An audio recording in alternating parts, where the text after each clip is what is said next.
Hello అండి. ఆదిరంగ క్షేత్రంగా గుర్తింపు, స్వామి ఇష్టంగా కొలువైన ప్రదేశం, శయన రూపంలో దర్శనం, ఇవన్నీ చూడాలంటే శ్రీరంగపట్నంకు వెళ్ళాలి. రంగనాయకి సమేత రంగనాథుడు కొలువైన ఈ ఆలయాన్ని ఓ భక్తుడు కట్టించాడని చెబుతారు. పంచరంగ క్షేత్రాల్లో మొదటిది అయిన ఈ ఆలయానికి వందల సంవత్సరాల చరిత్ర ఉంది. దక్షిణ భారతదేశంలో పలు రంగనాథస్వామి ఆలయాలు ఉన్నా అన్నిట్లోకి శ్రీరంగమే ప్రసిద్ధి. కానీ శ్రీరంగం వెళ్ళడానికన్నా ముందుగా ఆదిరంగనాథుడిని దర్శించుకోవాలని అంటారు.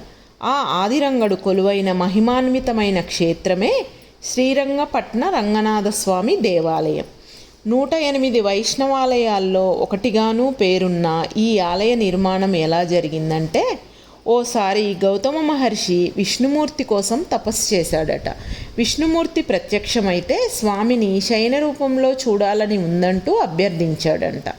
అందుకే శ్రీమన్నారాయణుడు రంగనాథుడిగా అవతరించి మహర్షికి దర్శనమిచ్చాడట.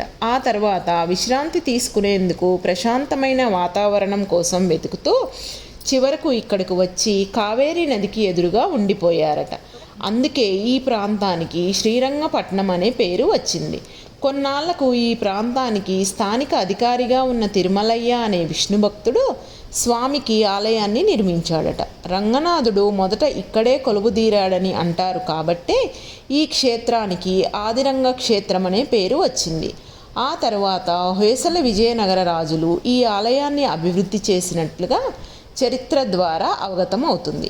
5 అంతస్తుల రాజగోపురము దాటి లోపలికి వెళ్తే భక్తులకు గర్భగుడిలో ఆదిశేషుడి పైన శయనించిన రంగనాథుడు, రంగనాయకి సమేతంగా దర్శనమిస్తారు.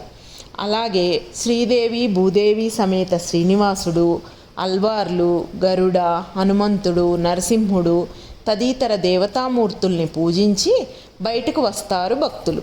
గౌతమ క్షేత్రంగానూ పిలిచే ఈ ఆలయంలో రోజువారీ చేసే పూజలతో పాటుగా ధనుర్మాస ఉత్సవాలను అంగరంగ వైభవంగా నిర్వహిస్తారు.